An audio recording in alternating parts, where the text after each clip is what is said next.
Hey everyone, tonight we delve into a dark and unsettling truth behind one of the most revered figures in Egyptian mythology, Osiris. Imagine you're standing on the banks of the Nile, but not the one you know from history books. This is a river of souls, its surface shimmering with the pale, sorrowful light of a forgotten sun. You can hear the low, rhythmic groan of ancient stones shifting beneath your feet, a sound like a vast tomb slowly closing on all of time. What you are about to hear, the true source of the Underworld's demons, will make you question everything you thought you knew about gods and the divine purpose of creation. So, before the tension gets too high, take a moment to like the episode and subscribe, but only if you genuinely enjoy what I do here. Let me know where you are and what time it is, and we can be a community in the darkness. Now, close your eyes, imagine the ancient mountains, and let's unravel this epic tale together. You stand on the very threshold of the Duat, the Egyptian underworld, a place not of fire and brimstone, but of psychological trials and cosmic judgment. Here the air doesn't move. It hangs heavy, thick with the weight of uncounted thoughts. It is here, in this silent, oppressive stillness, that Horus, son of Osiris, first begins to notice the cracks in his father's perfect kingdom. He is an observer, a watchful eye, inheriting his father's domain with a keen sense of duty. You can feel his unease, the subtle shift in his posture as he walks the silent halls of the afterlife. He expects to see the calm, orderly procession of souls, the careful preparation for the final judgment in the Hall of Mat. Instead, he hears them, whispers. They are not the soft murmurs of the blessed, but a sound like dry leaves skittering across a desert floor, each one a sharp, cutting edge. They coil and unspool around the pillars, a language without words that speaks only of discontent and sorrow. A historical fact about ancient Egyptian burial practices is that they believed a person's soul could not rest until their name was spoken, a ritual to ensure their continued existence. The whispers Horus hears are doing the opposite. They are unmaking names, eroding identity. They gnaw at the very fabric of the Duat, and yet no one else seems to hear them. Not the jackal-headed Anubis, who is busy guiding souls, nor the gentle Thoth, who records their deeds. Only Horus. The whispers are not coming from the damned. That would be logical. They are seeping from the stones themselves, from the very architecture of the underworld. Horus approaches one of the grand gates, a structure built from obsidian that hums with latent power. As he places a hand on its cold surface, the whispers intensify and a bizarre detail surfaces. The glyphs carved into the gate, normally representing prayers and divine blessings, briefly shift, morphing into contorted, screaming faces, but only for a fraction of a second. The psychological effect is chilling. It's like seeing a face in the static on a screen, but knowing deep down that it's real. This is not some external threat from Apep, the serpent of chaos, or a challenge from his uncle Seth. This is an internal rot, a festering wound within the core of Osiris's creation. The whispers coalesce into something more coherent, a chilling phrase repeated endlessly. The architect regrets the foundation. It's a statement that makes no sense. The Duat is a masterpiece of divine order, built by Osiris to ensure justice and balance. It is a place of purpose. You stand with Horus, Your own mind reeling. You've heard the tales of Osiris, the gentle god of the dead, the wise judge, but the whispers suggest a different story, a story of a mistake, a fundamental flaw. The question that remains is, who is the architect, and what is the foundation they regret? The whispers, once a mere background noise, are now a siren's call, leading Horus away from the familiar paths of the Duat and into its deeper, darker secrets. He follows them, not out of curiosity, but out of a growing dread that the very ground beneath his feet is about to crumble. Ow. The journey has begun. Horus follows the whispers, and you are right there with him, the familiar glow of the blessed souls fading behind you. The Duat changes. The grand, polished halls give way to rough-hewn tunnels that seem to have been carved by a cosmic claw. The air, which was once still, now carries a faint, sickly sweet scent, like decaying flowers. The whispers become a chorus, a low hum that vibrates in your teeth and bones, a sound that promises an unraveling truth. They lead Horus to a part of the underworld that is not on any of the star charts or funerary papyri. It is a desolate, broken landscape of shattered stone and deep yawning chasms from which no light escapes.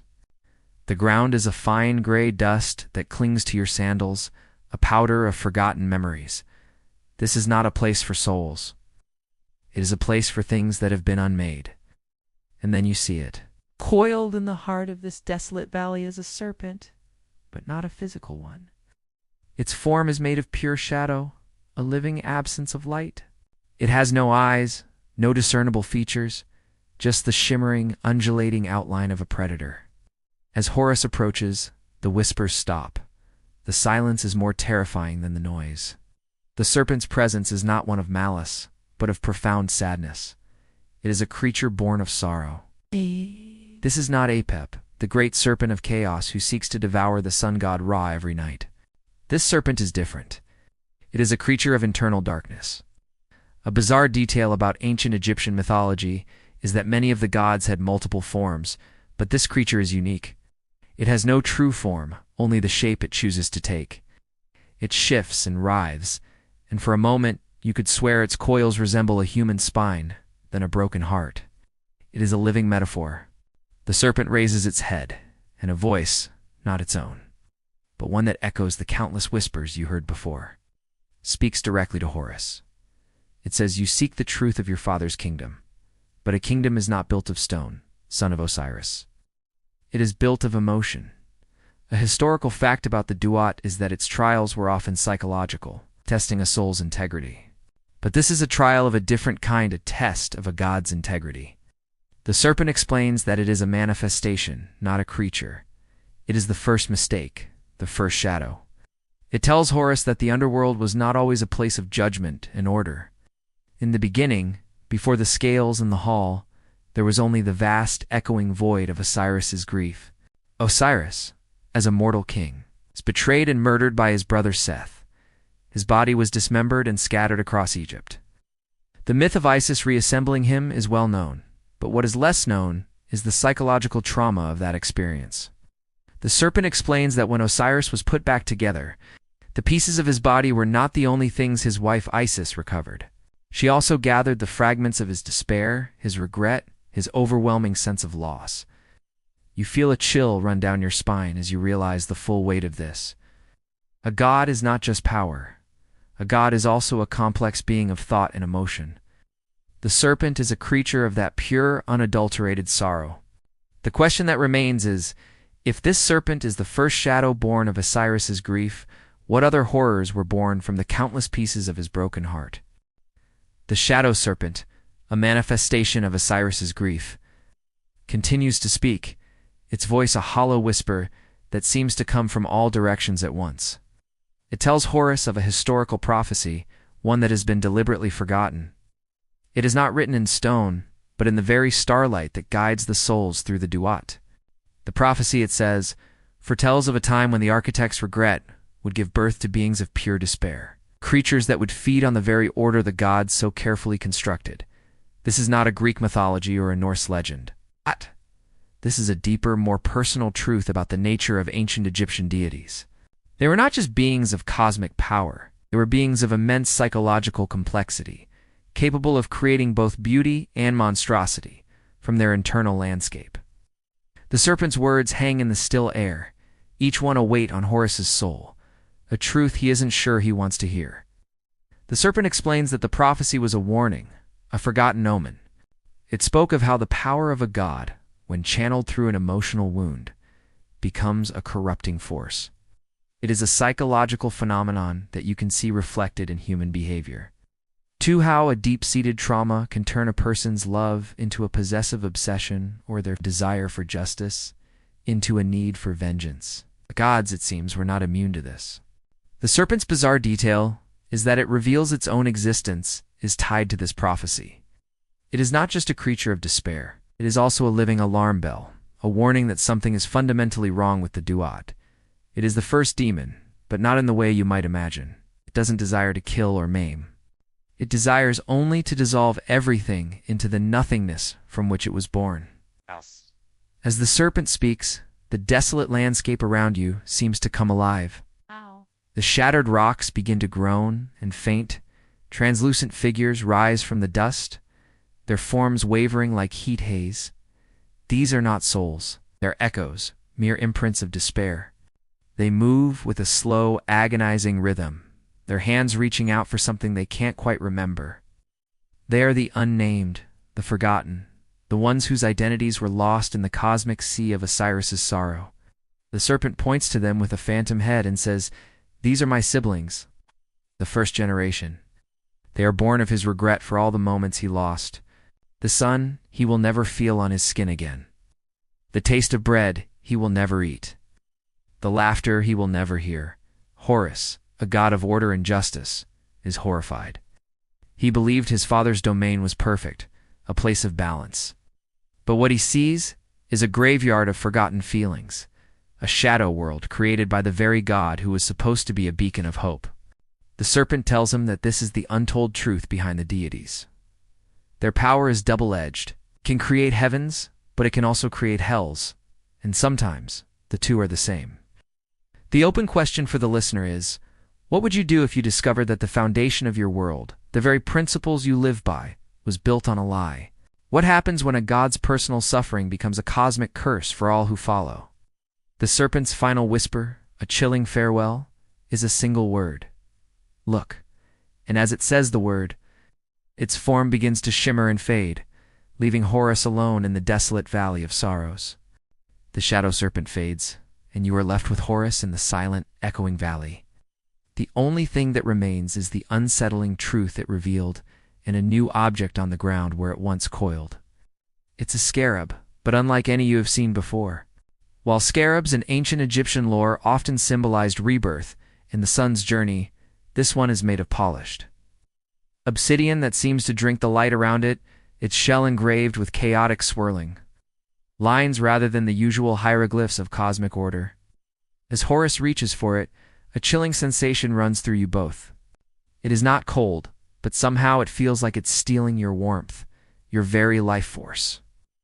This is a bizarre artifact, a scarab that is the antithesis of all it should be. Horus holds the scarab, and its dark shell begins to pulse with a sinister, faint light, not a glow, but a flicker that seems to come from deep within the object itself. The light is not illuminating, it's revealing. It shows Horus a distorted past, a past that he knows to be true, but which is now seen through a twisted funhouse mirror of despair. He sees his father, Osiris, not as the majestic god he has always known, but as a traumatized, broken mortal. He sees the moment of his death, the betrayal by Seth, the dismemberment of his body, but now he sees it differently.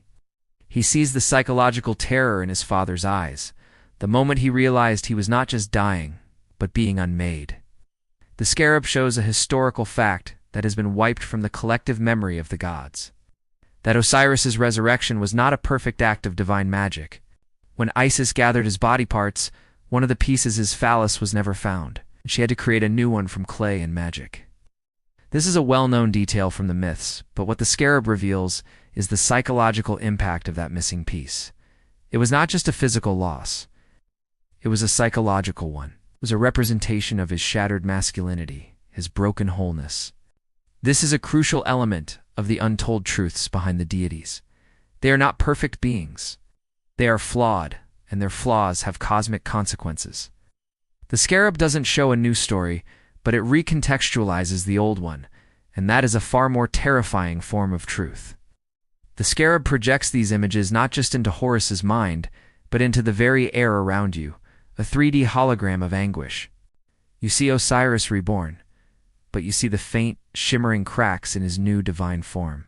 Cracks where the sorrow and regret of his mortal death still fester. He is a god, yes, but he is a god built on a foundation of pain.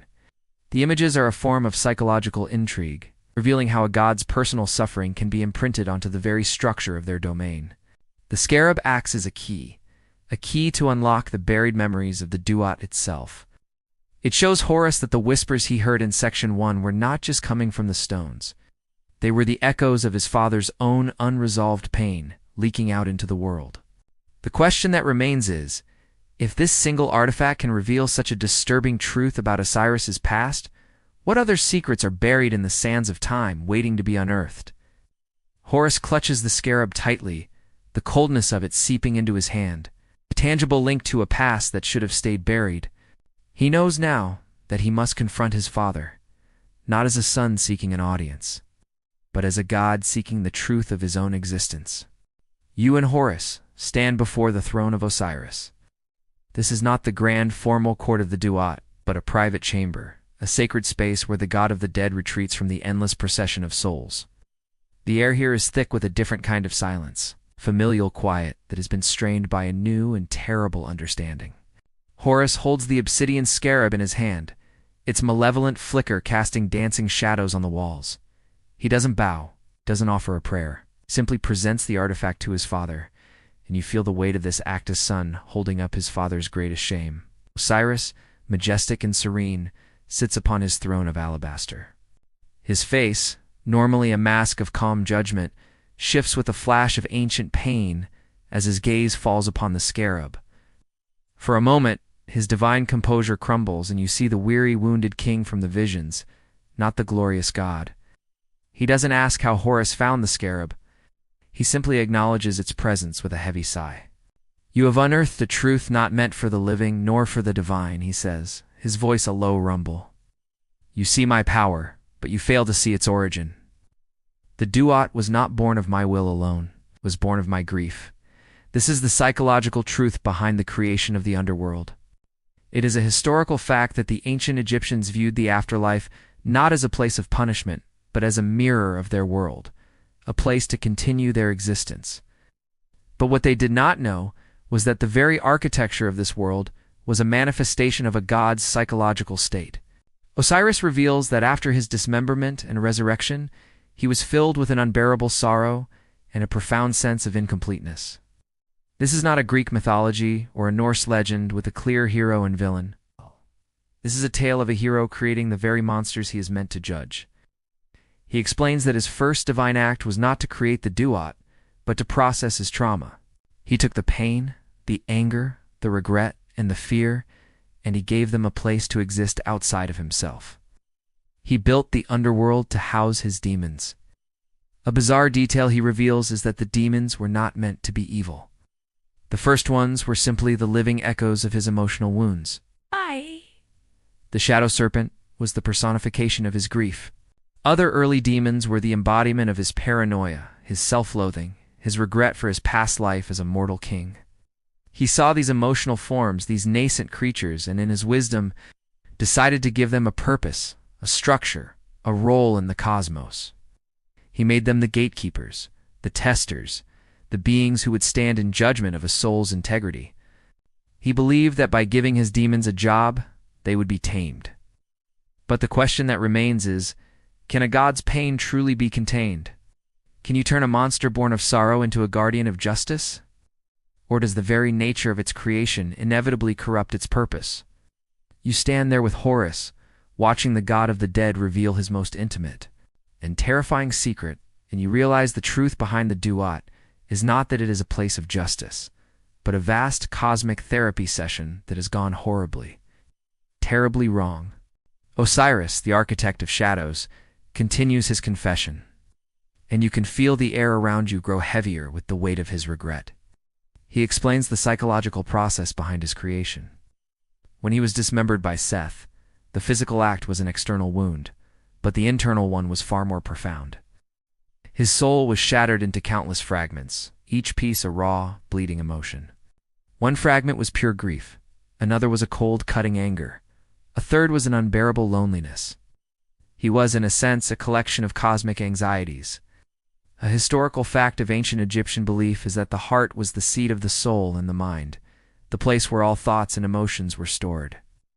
In this case, Osiris's entire being was a scattered, tormented heart. He recounts the moment of his resurrection by Isis, an act of unparalleled divine love. But even that love could not reassemble him perfectly. Some parts of his soul, the most painful ones, resisted, could feel them, not as parts of himself, but as separate entities, whispering from the void. In his immense power, he did what any wounded being might do. He tried to get rid of them. He began to craft a space for them, a domain where they could be contained. The Duat was born not as a kingdom for souls, but as a cosmic asylum for a god's psychological torment. This is an epic tale of a god's internal struggle becoming a physical reality for all of humanity. He describes the creation of the first demons. He didn't create them from nothing. He created them from his own despair. He took the fragment of his grief and gave it form, a serpentine shape that could slither through the cracks of reality. He took his fragment of loneliness and gave it a body, a mournful, faceless creature that wanders the lonely halls of the Duat. He took his fragment of paranoia and gave it 100 eyes, a being that constantly watches and tests the souls for their every lie. He believed that by giving them form and a purpose to test and judge the souls of the dead, he was not only taming his inner demons, but also creating a system of cosmic justice. It was a bizarre and twisted form of therapy, a god's attempt to heal himself by externalizing his pain. The untold truth behind the deities is that their power is not a simple force of creation. It is a reflection of their own nature. A benevolent God creates a beautiful world, but a wounded God, no matter how good his intentions, creates a world that is flawed by his own trauma. The psychological intrigue of this revelation is immense. You see the true scale of Osiris's burden? The Duat is not just a place he rules, it is a place he carries within himself. It's a part of him, an ever-present reminder of his pain.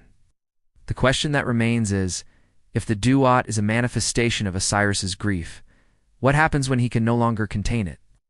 What happens when his pain becomes too great, and the demons he created to judge others turn their gaze on him? With this terrible truth revealed, Horus knows he cannot just stand and listen. He has to see the birthplace of these beings for himself. Osiris, with a solemn nod, grants his son access to the deepest, most forbidden part of the Duata psychic labyrinth created by his own tormented thoughts. You follow Horus as he steps through a shimmering portal, and the world shifts. This isn't a place of physical stone and sand. It's a landscape of emotion. The walls are made of crystallized grief, and the floor is a shifting mosaic of forgotten memories. The air is cold, but the chill is not from temperature. It's from the weight of countless sorrows. This is the inner sanctum of a god's mind, and it is a terrifying place to be. The labyrinth is a visual representation of a complex psychological phenomenon. It mirrors the human tendency to build mental walls and convoluted paths to avoid facing a traumatic event. In this case, Osiris built a physical maze from his own denial and pain. Every turn you take is a dead end of a past regret. A bizarre detail is that the walls of the labyrinth are covered in moving hieroglyphs. But they don't tell a story. They are the constantly shifting thoughts of Osiris himself, a stream of consciousness made tangible. You see phrases like, "If only I had known, ... double quotes, and I should have, ... written in a script that writhes and contorts like a living thing. As you and Horus navigate the maze, you encounter the first demons. It's not as the powerful entities of judgment you've heard about, but as they were born. They are not fully formed. They are shadows and whispers, fragmented memories with a nascent consciousness. A historical fact about ancient Egyptian burial rites is that they often included spells to help the deceased navigate the afterlife and avoid specific monsters. But these beings are not on any papyrus. They are the unspeakable, the raw anguish of a deity. You see a demon born of Osiris's regret for his mortal life. If it is a hunched, mournful figure that does nothing but weep silently, its tears turning to bitter dust. Another born of his anger at Seth is a jagged, sharp shadow that lashes out at the walls, but without purpose. This is the true genesis of the Underworld's demons. And it is a far cry from the epic tales of Greek mythology where monsters are born from a titan's blood or a god's lust. These are not monsters of the physical world. They are creatures of a deeply psychological nature. Born from a cosmic case of PTSD, you realize that what you are seeing is the origin story of every fear, every doubt, and every insecurity that a god, and by extension a mortal, could possibly have. It's a universe of self-loathing given life. The question that remains is, how can you fight a demon that is not just an enemy, but the very essence of your creator's pain? Horus stands in the center of the labyrinth, a single flickering light of hope surrounded by a maelstrom of sorrow.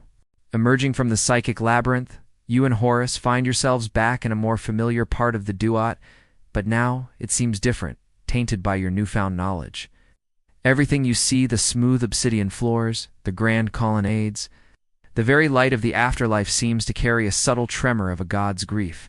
Horus, with a new, somber purpose, seeks out the Hall of Mat, the place of final judgment, the very heart of the Underworld's order. It is a historical fact that here in this grand chamber, a soul's heart is weighed against the feather of Mat, the goddess of truth and justice. If the heart is heavy with sin, the soul is devoured. This is a scene so iconic it is on countless ancient papyri and tomb paintings. But what no one ever speaks of is the weight on the other side of the scales. Horus stands by the scales, and you feel the immense pressure of the moment.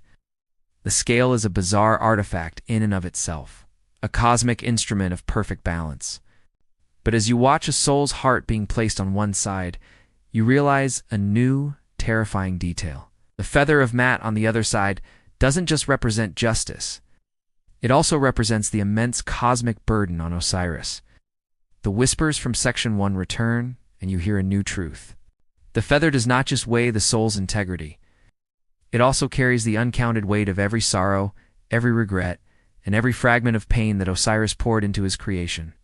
It is the counterweight, not just to a soul's sin, but to a god's own psychological turmoil. This is a key part of the untold truths behind the deities. Their perfect systems are not so perfect after all. They are bound to their personal suffering. This realization is a moment of profound psychological intrigue for Horus.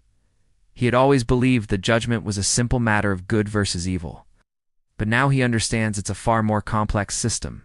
The scale is a delicate balance, not just between a mortal's life and their sins, but between a mortal's purpose and a god's fundamental flaw. He watches as a soul, seemingly pure, causes a slight tremor in the feather and a faint, almost inaudible sigh escapes from the air itself.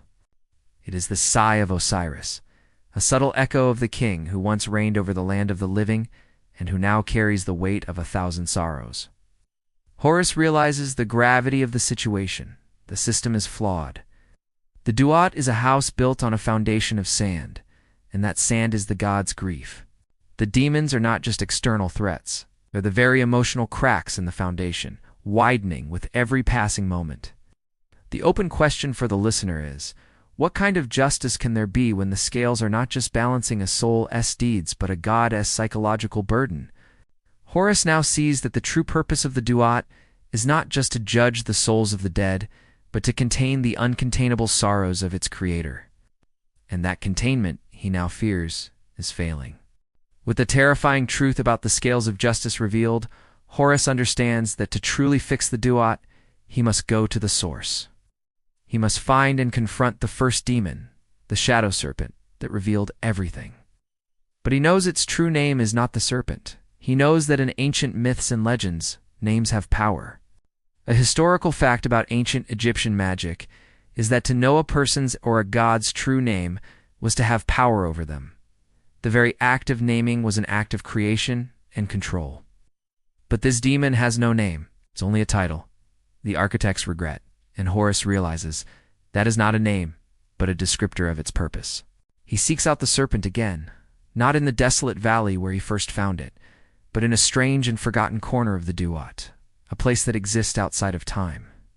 Here, the demon is not coiled, but stands tall, its form shifting and flowing like smoke. It is waiting for him. And Horus, with a new understanding, sees it not as a monster, but as a living piece of his father's soul. He looks into its formless eyes and asks for its true name.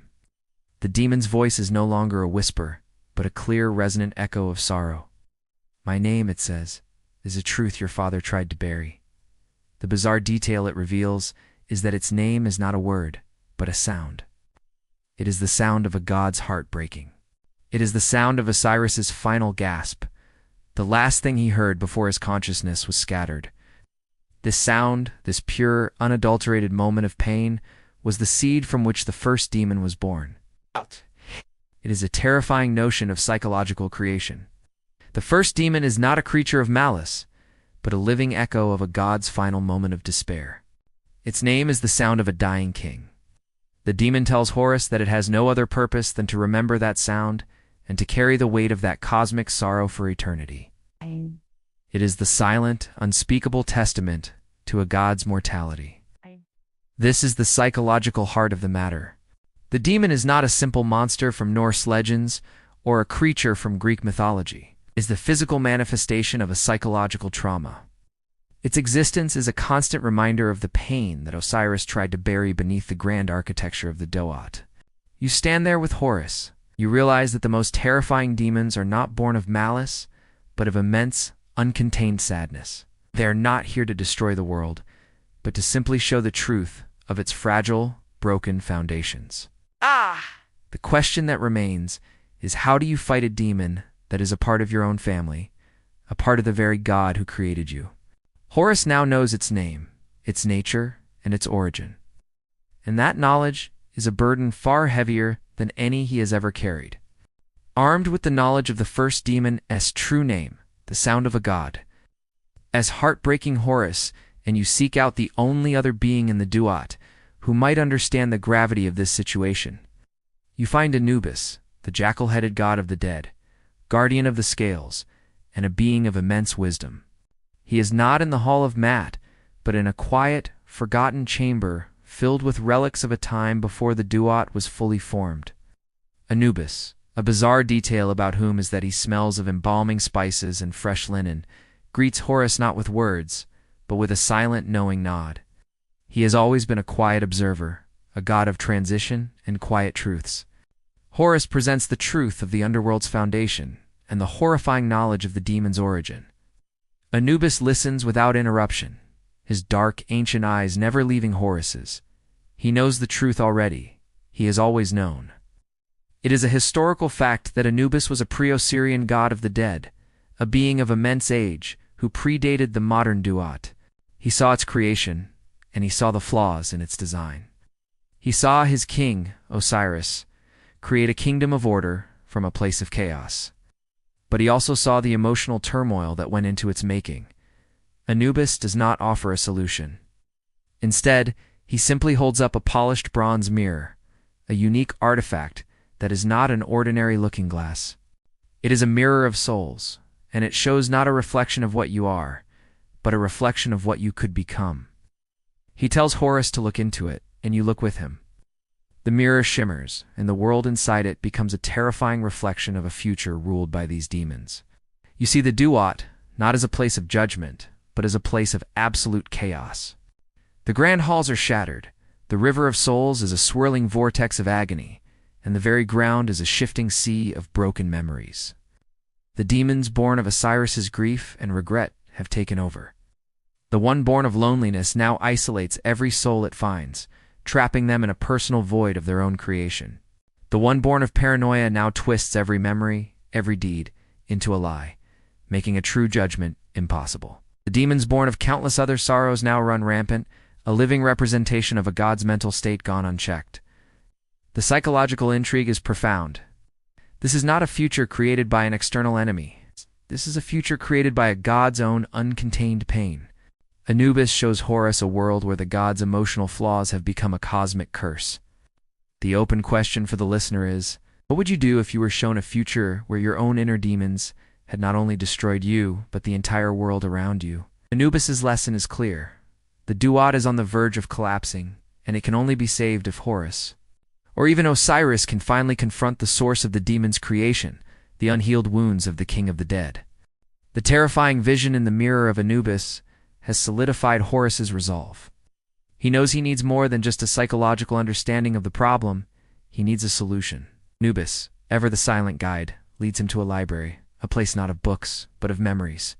This is the Library of Souls, a vast, silent chamber where the collective consciousness of every soul that has ever passed through the Duat is stored. A historical fact about ancient Egyptian scribes is that they were considered sacred, their ability to record history and magic a divine gift. This library is the ultimate testament to that belief, an infinitely expanding archive of everything that has ever been. But what no one knew was that it also held a local legend about the god's true nature. A bizarre detail about this library is that the books are not made of papyrus, but of crystallized starlight, each one holding a single, complete memory of a soul's life. The librarian, a silent, ephemeral spirit with no face, simply a gentle hum of presence, waits for them. Horus asks the spirit if there is any record of a time before the demons, before the Duat was flawed. The spirit doesn't speak, but rather it hums, and a particular crystal book floats toward Horus. This is a local legend that has been forgotten by the gods, but remembered by the souls who were there to witness it. It's a story of a time when the gods were young, and their power was raw and unrefined. The legend reveals a profound truth about the deities. Their first acts of creation were not perfect. They were messy, flawed, and often chaotic. It tells of a time when the world was new and the gods were still figuring out their place in the cosmos. It's a tale of a minor sun deity who, in a fit of rage, created a sun that was too hot, nearly burning the world to a cinder. Another tale speaks of a goddess of the harvest who, in a moment of despair, made a field so fertile it became a monstrous, overgrown jungle. The legend's psychological lesson is clear. The gods in their youth were not so different from mortals. They too were driven by their emotions, and their power magnified those feelings into cosmic forces. The demons of the Duat were not a unique mistake. They were a continuation of a pattern, a god's emotional state given form and purpose. The library's lesson is a sobering one for Horus. He realizes that the epic tales of Greek mythology and Norse legends, with their perfect heroes and villains, are often sanitized versions of a messier truth. The gods are not infallible beings, and their mistakes are not just footnotes. They are often the very foundations of the worlds they create. The open question for the listener is, if the gods' creations are a reflection of their own emotional states, what does that say about the world we live in now? Is it possible that the chaos and sorrow we see in our own lives are simply a residual effect of a divine tantrum that happened eons ago?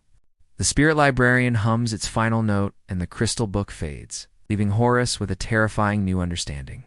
His father's creation of the demons was not an accident. It was an inevitability. The lesson from the Library of Souls has given Horus a new path forward. He now understands that the demons are not just a problem to be solved, but a part of a larger, cosmic pattern of divine imperfection. He realizes that to truly understand the flaw in his father's creation, he must speak with someone who saw it from the very beginning, someone who lived and died before the Duat was established. He needs to find a forgotten pharaoh, a king whose soul is not bound by the rules of Osiris's kingdom. A bizarre detail about this quest is that, to find such a soul, Horus must travel to the parts of the Underworld that are not on any map. It's places that exist in the gaps between God's domains. You follow Horus through a swirling vortex of lost memories and forgotten hopes, and you find a ghost, the spectral echo of a pharaoh whose name has been lost to time. The pharaoh's spirit is not a soul, but a mere imprint, a whisper of a man who once was. He is a historical fact, a king who ruled before the concept of a unified afterlife existed. He is a local legend, a ghost that haunts the liminal spaces of the Duat, and he holds a secret that predates Osiris himself. Horus approaches the ghost and makes a dangerous pact. In exchange for the lost secret, Horus must promise to remember the pharaoh's name, to speak it in the world of the living, to give him a piece of his lost immortality. The ghost agrees, and the air around you grows heavy with the weight of this forgotten bargain. The pharaoh's voice is a dry, crackling sound, like old papyrus being torn. He tells a tale of a time when the dead did not go to the Duat. They simply went back to the earth. There was no judgment, no scales, no demons. There was simply an end. And in this end, there was a quiet peace. The pharaoh reveals a chilling truth. The Duat was not created as a place of judgment, but as a place to keep the dead from returning.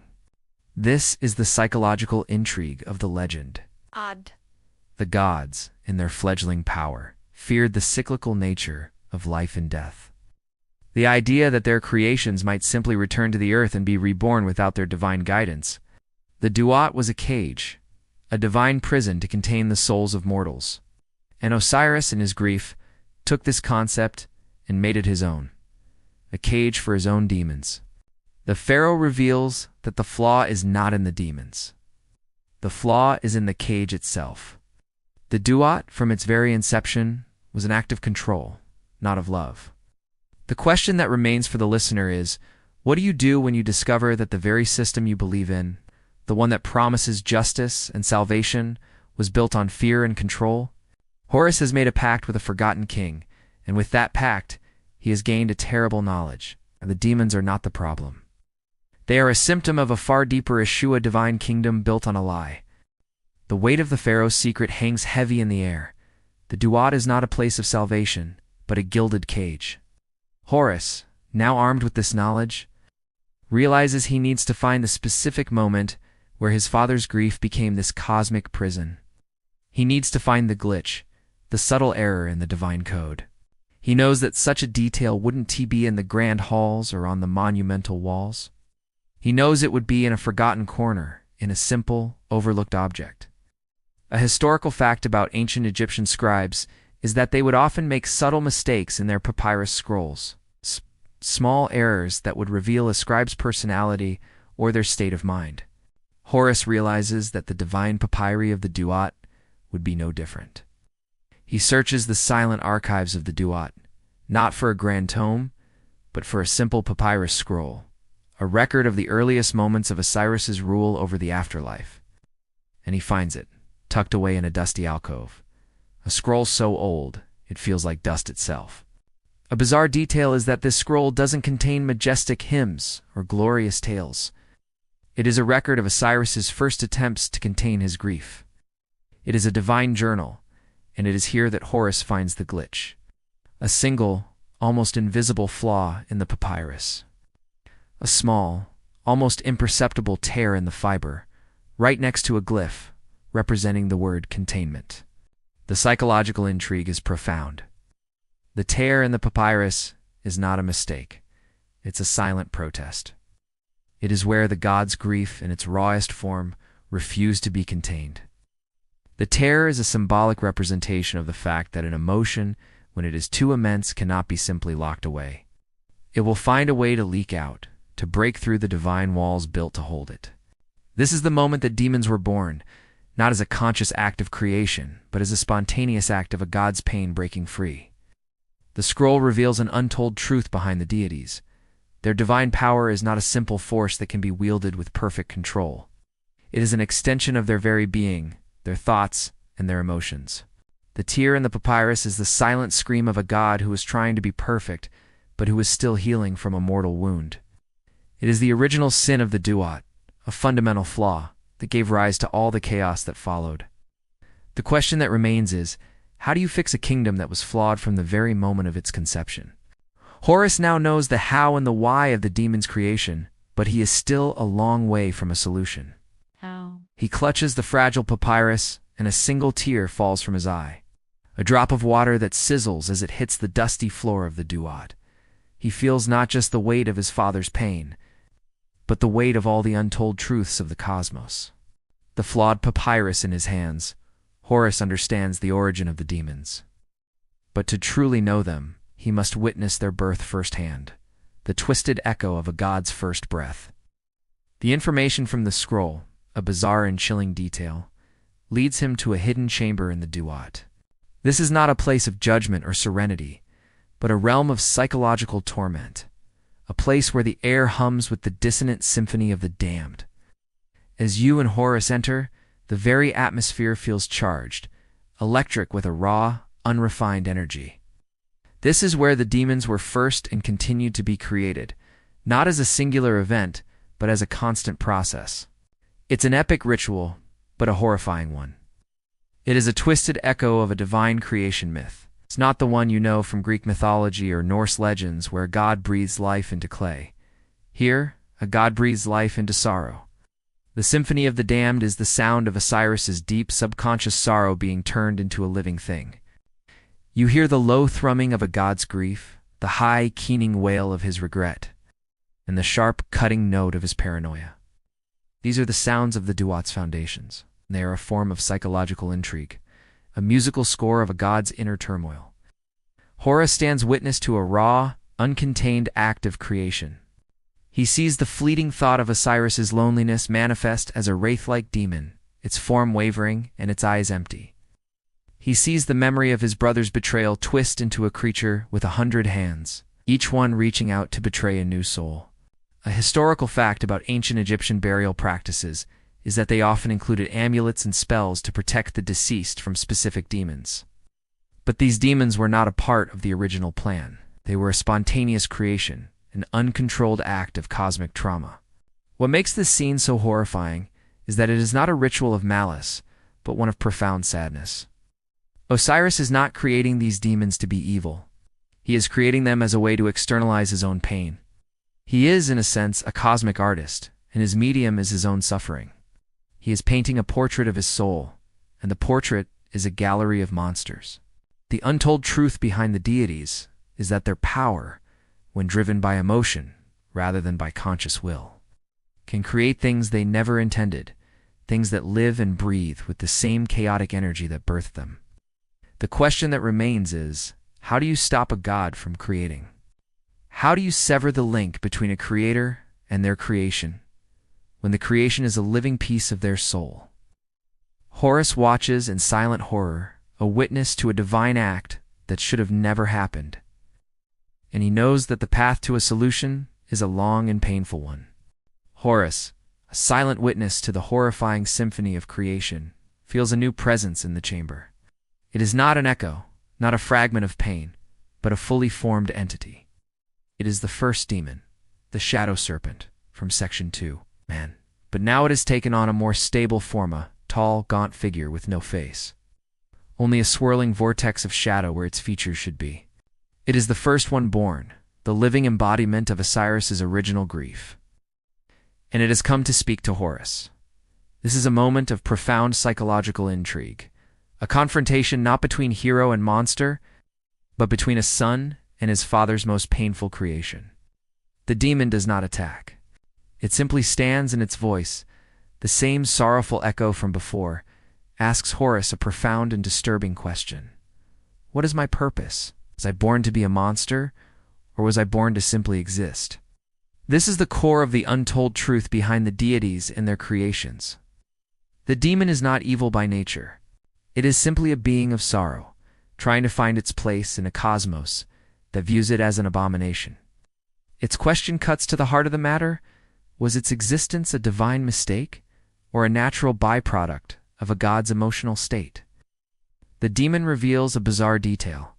It has been observing the duo, not as a force of destruction, but as a being of immense, uncontained empathy. It has watched the souls of the dead, and it has felt their sorrow, their regret, their fear. It has learned to twist and distort those emotions not out of malice, but because that is its only form of communication. It is a creature of pain, and it can only speak in the language of pain. A historical fact about ancient Egyptian beliefs is that the heart was the seat of emotion. And this demon, in a twisted sense, is the cosmic heart of Osiris. Feeling all of the uncontained emotions of the dead and channeling them back into the Duat. This is a far cry from simple good versus evil narratives of Norse legends or Greek mythology. This is a story of nuance, of a creature that is both a monster and a victim. The demon challenges Horus's black and white view of the cosmos, tells him that it is not an enemy to be destroyed, but a part of a divine system that is fundamentally broken. It is a mirror reflecting the unhealed wounds of the gods back at them. The question that remains is, how do you defeat a creature that doesn't want to be a monster? And how can you fight an enemy that is a living part of your family's soul? Horus stands silent, the weight of the demon's question pressing down on him. He realizes that the path to saving the Duat is not through war, but through understanding. The first demon's question, a profound query on purpose and existence, echoes in Horus's mind. He realizes that to find the solution, he must seek out the one being in the cosmos, who might understand the psychological intricacies of creation and destruction better than anyone else. His uncle Seth. It's an act that feels as dangerous as it is necessary. Seth, the god of chaos, storms, and the desert, is the one who murdered and dismembered his father Osiris. He is a figure of pure malice and rage in the epic tales. But what if those tales are only half the story? What if the untold truths behind the deities are far more complex? Horus and you venture into the desert of the Duat, a place that is not of sand and heat, but of stillness and cold. It is a place of absolute emptiness, a place of psychological isolation. It is here, in a desolate, forgotten corner, that you find Seth. He is not in a rage, not plotting or laughing. He is simply sitting on a throne of jagged rock, silent and brooding, observing the rising chaos in the distance. He is a bizarre detail in this form. For a god of such violent energy, he is now completely still, his eyes fixed on a distant, swirling storm of souls. The air around him is calm, a pocket of peace in the maelstrom of the Duat. Horus approaches him with caution, not as a son seeking vengeance, but as a god seeking truth.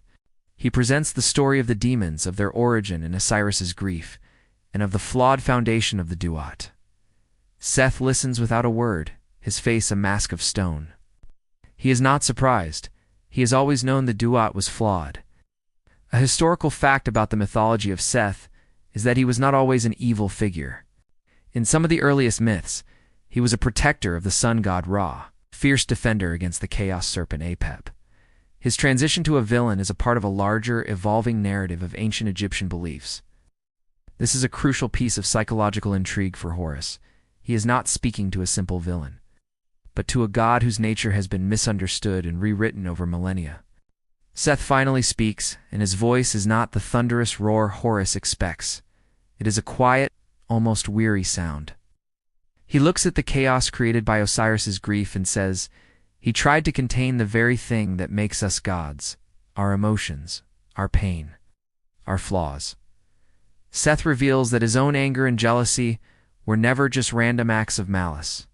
They were a part of his divine nature, a force of change and destruction that was meant to keep the cosmos in motion. But Osiris, in his quest for perfect order, tried to erase all chaos, all pain, and in doing so, created a different kind of monster. The question that remains is, what can a god who embodies pure chaos teach a god who seeks to restore a flawed order? And what untamed powers does Seth possess that could be a solution or an even greater problem? Horus and Seth, two cosmic rivals, stand together in silence, bound by the shared truth of a broken kingdom. Seth, the silent god of chaos, reveals his bizarre talent, and you feel the raw power of it ripple through the still air of his desolate domain. He gestures with a hand, not to create a storm of sand, but to conjure a shimmering, translucent image. It is a nightmare, not a physical one, but a mortal's deepest fear. A nightmare of falling endlessly through a sky of broken stars. This is his power, a form of psychological intrigue that is far more subtle and terrifying than a simple act of violence. Seth can literally weave mortal nightmares into physical forms, not to make them real, but to observe them, to study the psychological landscape of fear itself. He calls himself a weaver of nightmares, a title that carries a far more complex weight than God of Chaos. He explains to Horus that this ability is not used to terrorize mortals. Instead, he sees it as a form of divine understanding. A historical fact about dreams in ancient Egypt is that they were considered messages from the gods, prophecies of a future to come. Seth, in a twisted sense, is simply listening to these messages. But he's listening to the dark side of the divine conversation. He is taking the unspoken fears, the hidden anxieties, and the silent terrors of humanity and giving them a form. He points to the swirling nightmare and says, "This is not a monster. This is a manifestation of a human's deepest fear of a life without meaning. It is a thing of sorrow, not of malice." Seth's point is a profound one. He understands the demons of the Duat not as monsters, but as creations of a god's uncontained emotional state.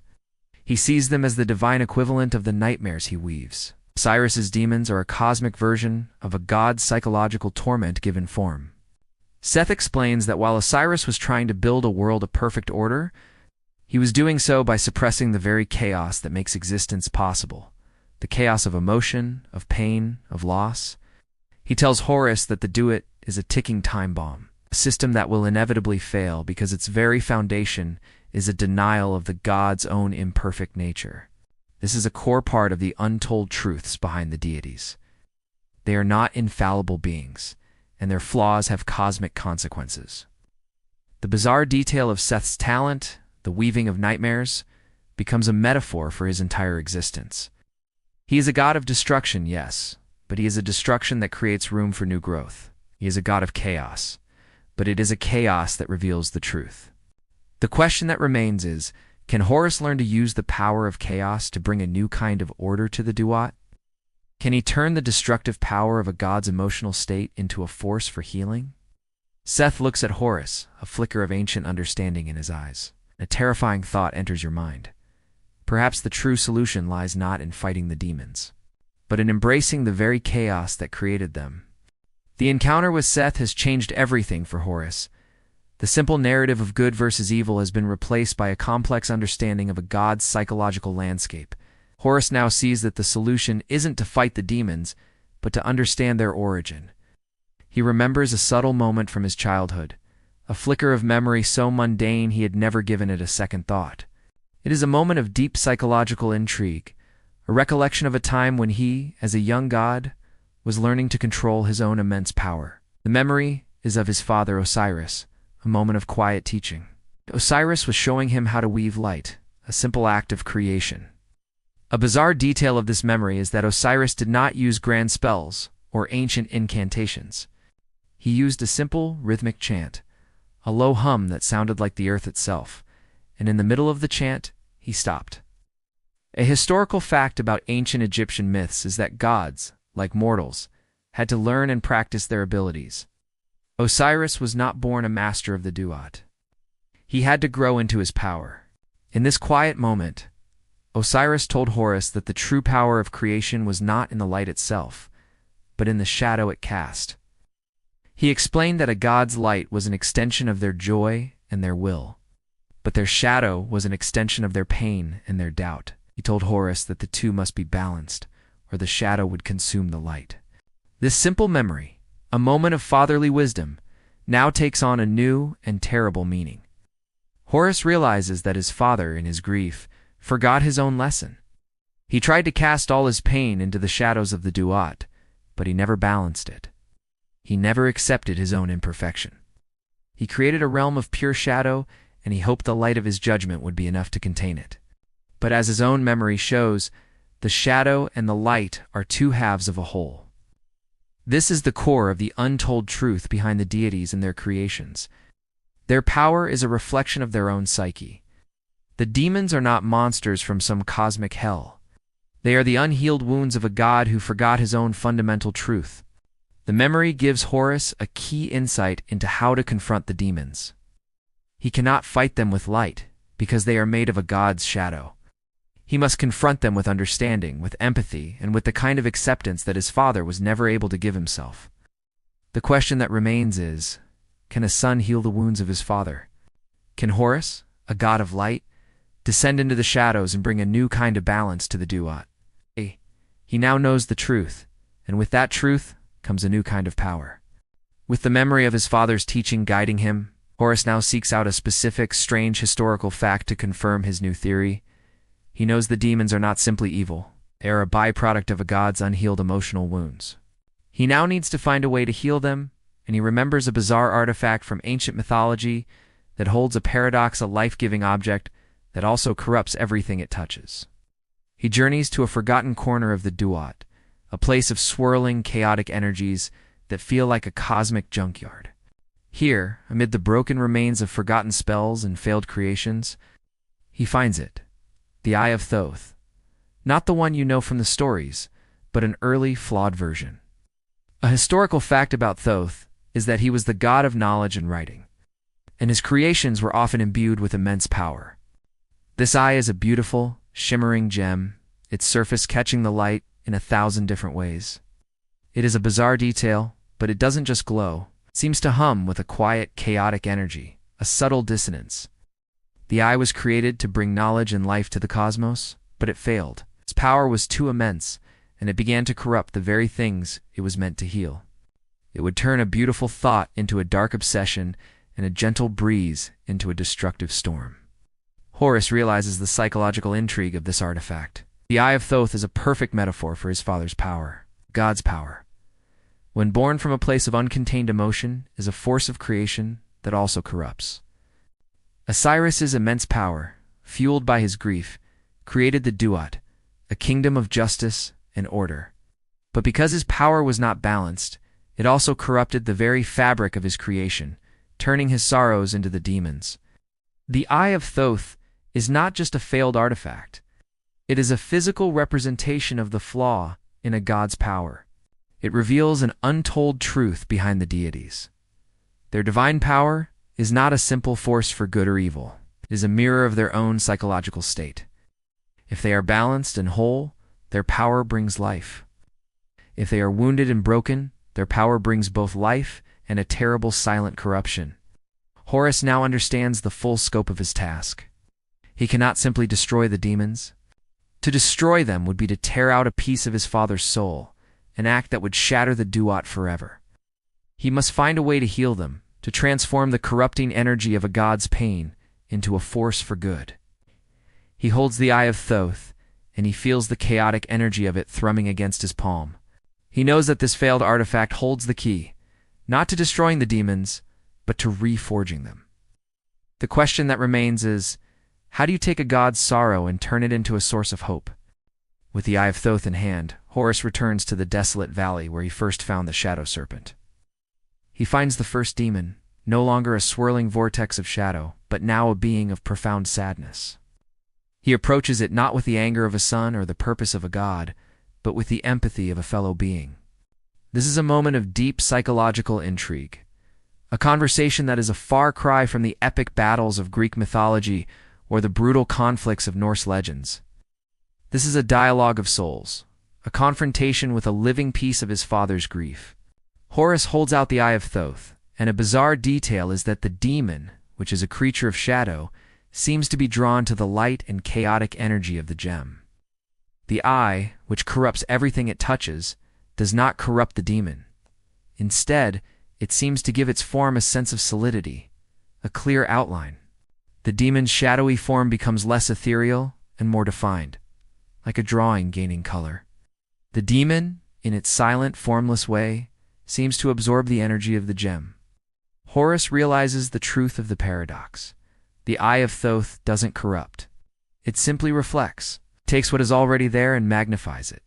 It didn't corrupt the cosmos, simply revealed the underlying flaws. And in this case, it is revealing the underlying sorrow of the demon. Horus forms an unspoken bond with the first demon. He doesn't command it. He doesn't try to change it. Simply understands its sorrow, can feel the immense pain of a god's grief, the weight of a shattered being trying to find a form. This is the untold truth behind the deities. Their greatest strength can also be their greatest weakness.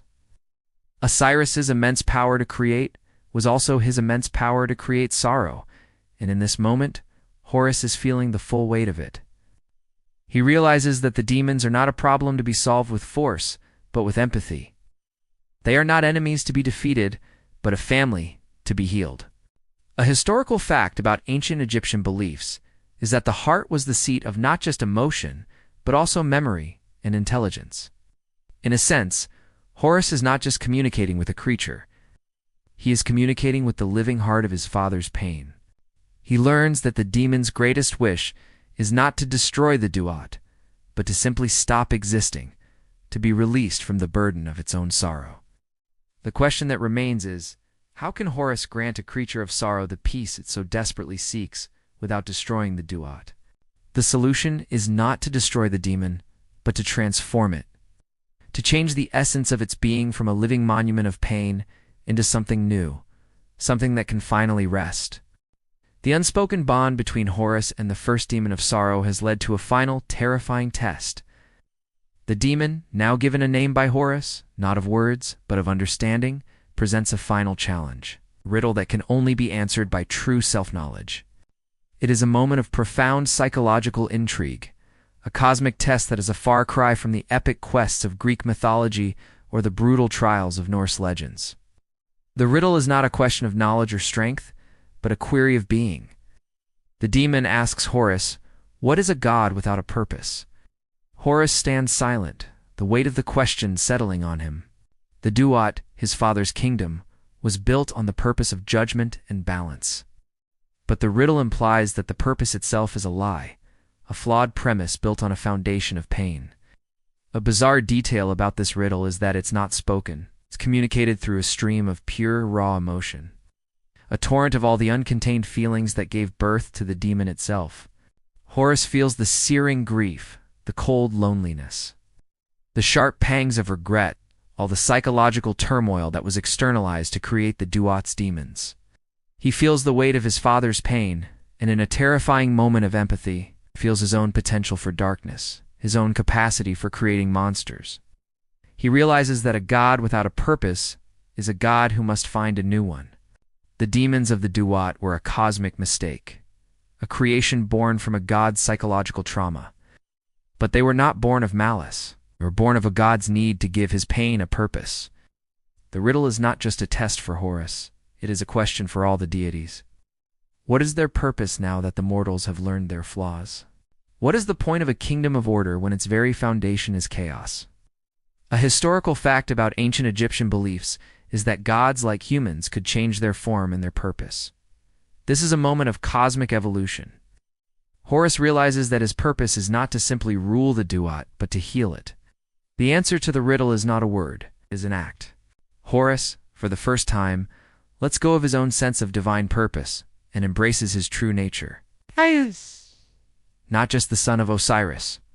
He is a god of life, a god of light, and a god of truth. He reaches out and touches the demon, not with a spell of destruction, but with a spell of understanding.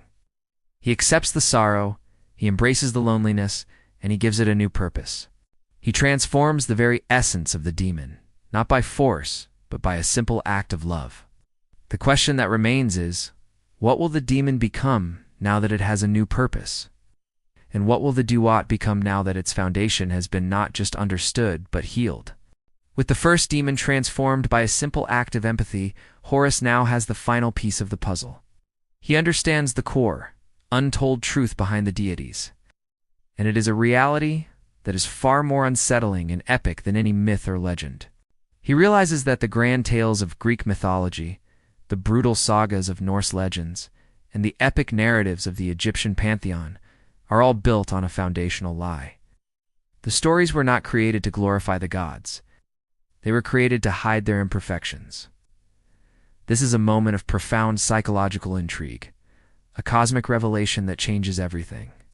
Horus sees it all now. He sees the myths of the Titans being locked away in Tartarus, not as a victory of a new pantheon, but as a god's psychological need to bury his own past and the painful memories of his origins.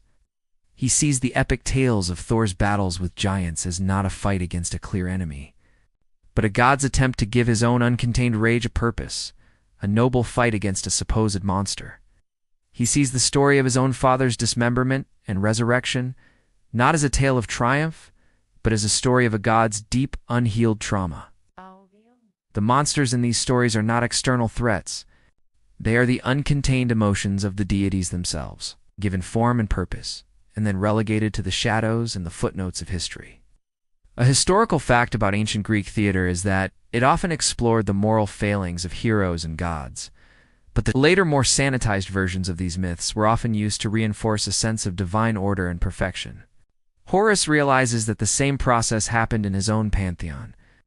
The early, messy, and psychologically complex tales of the gods were replaced by cleaner, more orderly narratives to give mortals a sense of security.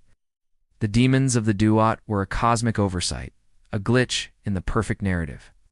This is a bizarre detail, but the demons were not meant to be a part of the stories. They were a secret, a foundational flaw that the gods tried to bury. Horus understands that the reason the gods kept this truth a secret was not to deceive mortals, but to protect them. They feared that if humanity knew of their imperfections, if they knew that their world was built on a foundation of divine chaos and unhealed wounds, they would fall into despair. The question that remains is, what is a kingdom of justice built on a lie? What is the purpose of an epic tale when the truth is far more tragic and human? Horus, now a god of this new, terrifying truth, knows he cannot simply go back to the way things were, must not only save the Duat, but he must also rewrite the cosmic narrative. The weight of the gods' great lie, The truth that their epic tales were simply sanitized narratives to hide their imperfections has given Horus a new sense of purpose. He's no longer fighting a war. He is healing a family. With the knowledge he has gained from the first demon, from his uncle Seth, and from the forgotten libraries of the Duat, he seeks the final key to his father's true power. He journeys to a place that is not a grand temple or a majestic hall, but a small, unassuming shrine in a forgotten corner of the Duat. Here, he finds a bizarre artifact, a broken amulet, a simple piece of worn obsidian on a leather cord. A historical fact about ancient Egyptian burial practices is that amulets were often placed on the deceased to grant them power and protection in the afterlife. But this amulet is different. It is broken, a clean, sharp crack running down its center. This is a bizarre detail, a small, subtle observation on the nature of gods and mortals. Broken objects should be useless, but this amulet hums with a quiet, powerful energy. This is the true, fragile source of Osiris's power over the Duat. It is not the crown he wears or the scepter he holds. It is this simple, broken amulet. The amulet is a psychic link, a direct connection to Osiris's most vulnerable state. It was created by Isis, a powerful magician and healer, at the moment of his resurrection. She created it to hold the fragments of his soul that refused to be reassembled, the pieces of his grief and sorrow that were too painful to be a part of his new, divine form. This is the untold truth behind the deities and the Duats. The Duat is not a kingdom of perfection. It is a kingdom built around a broken heart. The demons are not a flaw in the system, or the uncontained pieces of that heart. The amulet is the very source of Osiris's power over them, not because it commands them, but because it holds the raw energy of their creation. Horus realizes the profound psychological intrigue of this artifact. The amulet is not a source of power. It is a source of vulnerability. It is a reminder that his father, the majestic king of the dead, is fundamentally broken. His power over the demons is not one of control, but of shared existence. The amulet is a testament to the fact that you cannot simply erase your past. You cannot simply bury your pain. You must learn to live with it, and in a twisted, epic way, Osiris chose to live with his pain by giving it a kingdom of its own. The question that remains is, can a son use his father's vulnerability to save the kingdom? Horus holds the broken amulet, the fragile key to his father's sorrow, and he knows that the final act of this epic tale is not a war, but an act of healing. With the broken amulet in his hand, Horus knows the final steps of his epic journey. He understands the nature of the demons, the flawed foundation of the Duat, and the profound, unhealed trauma of his father, Osiris. He is no longer on a quest to defeat evil, but on a mission to bring balance to a cosmos that has been off-kilter for eons. He knows that the solution is not a spell of destruction, but a counterspell made of hope and truth. He finds a quiet, reflective pool in the Duat, a place where the shadows are not of darkness but of pure serenity. He takes a deep breath and begins. He doesn't chant a command or utter a word of power. Instead, he begins to speak the truth. He speaks of his father's sorrow, of the love that Isis had for her husband, and of the immense uncontainable grief that gave birth to the demons. He tells the story of the Duat, not as a place of perfect justice, but as a place of imperfect healing. This is the counterspell, a spell made of truth. A historical fact about ancient Egyptian magic is that it often relied on the recitation of divine names and stories to channel power. Horus is not just reciting a story, he is rewriting a divine narrative, correcting the lies that have been told for millennia. As he speaks, the broken amulet in his hand begins to glow, not with the chaotic energy it had before, but with a soft, steady light. It is a light of acceptance, a light of forgiveness. The light is not meant to banish the demons, it is meant to heal them, which is a bizarre detail, a subtle observation on the nature of gods and mortals. A spell of love is far more powerful than a spell of hate. The demons scattered throughout the Duat feel the light. They are not destroyed or unmade, they are simply changed. The wraith of loneliness finds a purpose in guiding lost souls to the quiet solace of the pool. The creature of paranoia finds a new purpose in guarding the truths of the Duat from those who would twist them. The shadow serpent of grief now coils peacefully in the reflective pool, a symbol of a sorrow that has been accepted, not denied. This is the psychological intrigue of Horus's act. He is not a hero slaying a monster. He is a son healing his family. He has brought a new kind of order to the Duat, not an order of perfect judgment, but an order of perfect understanding. The demons are not gone, they are simply given a new purpose. They're no longer a testament to a god's unhealed pain, but a testament to a son's love. The question that remains is, how will Osiris, the majestic king of the dead, react to his son's revolutionary act? Horus stands by the quiet pool, a new kind of light in his eyes, a god of a new, terrifying, and beautiful truth. The final act of this epic tale is not a war, but a reckoning.